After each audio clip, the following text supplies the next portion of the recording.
What's up YouTube? Welcome to my channel. Today we're going to talk about, is the 48-inch Agrifab pull behind aerator worth it after 2 years of use? This is on a commercial level worth of use. So if you're a homeowner looking, I've definitely tried it out and used it and abused it in 2 years. So definitely check this out. Real quick, before we get started, I want to know what you guys think about this. If you've had any experience running it, and if you have any complaints or anything that I may have missed in this video, comment it below so other people know and other people can see it and maybe help them make their decision if they want to buy it or not. But for starters, I'm going to address the elephant in the room and talk about that this is cheaply made and it is just a residential grade piece of equipment. And what I mean by that is it has a lot of cheap parts on it. For example, the stamped tongue arm, which was my first weakest link. As you guys go check that video out up there, you guys can see some of the upgrades that I did to it. And that is an almost must, making this upgrade on it to be able to keep it from bending on you. But you guys can see it's still twisted. As well as these wheels here, they suck. Now, I've personally not had a problem with them breaking, but I know several other people have had problems with them bending and twisting and just breaking in half on them. Now, this is just a simple bolt-on wheel, so you can actually go to Harbor Freight and buy the bigger pneumatic wheels, which I highly recommend. I have not done it yet on here, but I do plan on doing it. And that will also help a little bit with the ride of it. It'll be more smoother, it'll be stronger, and it'll actually give it a little more ground clearance when you're in transport mode. But one other complaint I do want to note for all of you guys that might be interested in buying this is storing it. It takes up this much space, as you guys can see, you know, just over 4 feet wide plus this bit long, whatever that measures out to be.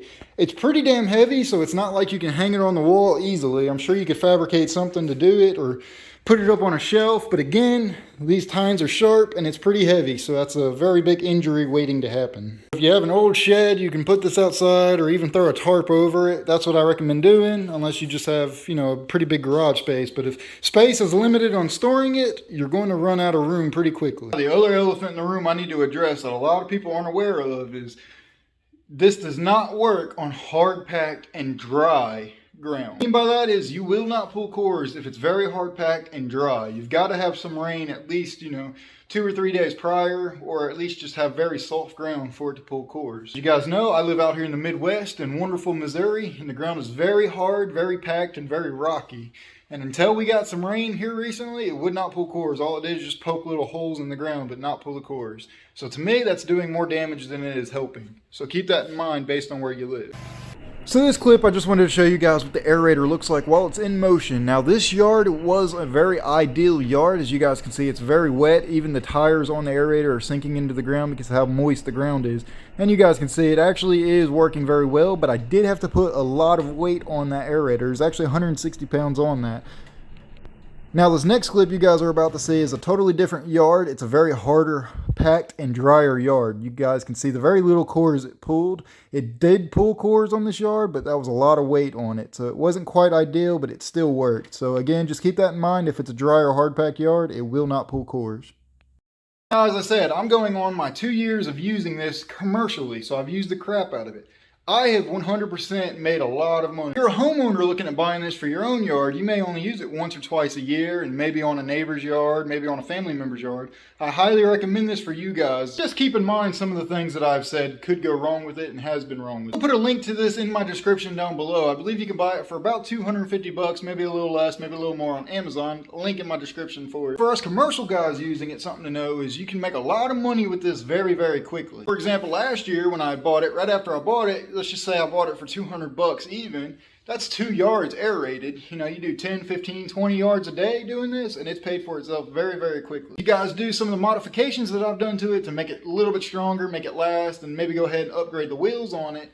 It does give you very quick return on it. So it's great for somebody that's just starting out or maybe on a budget setup like I have been. Said we're going on 2 years of use and abuse commercially, and it still works just fine. I definitely plan on getting through at least a 3rd season or halfway through a 3rd season anyways. Now, if you're somebody that has a smaller yard, I do not recommend this. You're almost better off either buying or renting a very smaller aerator, either a walk behind aerator, or they even make a garden tool aerator. Pretty much just looks like a rake, but instead of it being a rake, it's got, I don't know, 3 or 4 prongs on it that you just go stick in the ground and it pulls the cores up. If you have a small enough yard, I recommend just getting that instead of buying this. Because obviously you're going to need some kind of mower to pull it. You know, you can't pull this with a push mower or even a walk behind mower. So you need some kind of riding mower.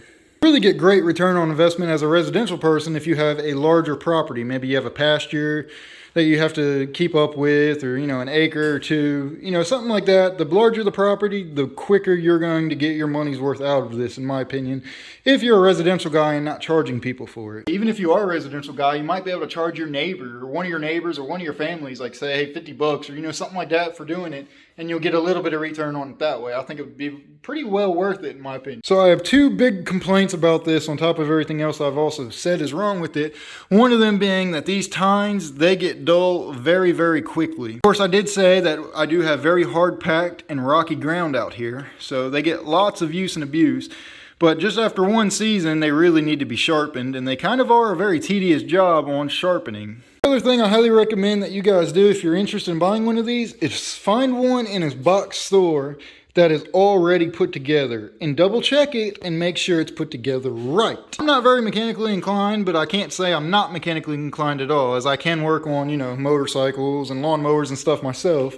But it took me about 2.5 hours and quite a few beers to put this thing together, and it definitely cut the crap out of me because these come very, very sharp when you buy it brand new. However, depending on what store you buy it at, you gotta watch, because sometimes people don't know what they're doing when they put this together. You get Joe Schmo just works 9 to 5, and you can notice if it's not put together right, because sometimes these won't be put on spaced out right. They'll have like this little spacer won't be there, and these two tines will be right on top of each other, and then there's this big spacer here, and then it's just very uneven. So definitely double check it and make sure it looks right if you're buying it. But if you can find one that's been assembled right by somebody that knows what they were doing, you'll save yourself a lot of pain and headache just buying it if it's already assembled, I promise you. If I were to give this a grade, 0 being the worst, 10 being the best, I would say it's probably stock, not doing any modifications to it. I would say it's probably a 6 out of 10 because of how weak some of the parts are.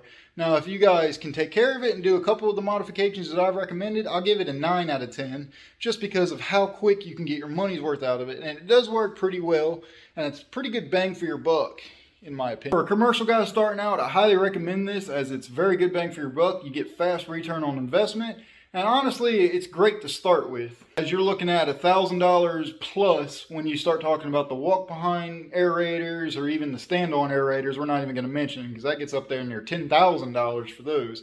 So we're not even going to talk about those right now. So if this video has helped you out at all, and maybe you learned something about this that you didn't know, or maybe you're interested in checking it out, please give this video a big, big thumbs up, as I always appreciate all of y'all's support. So as always, guys, thank y'all for watching, and I will see y'all in the next one.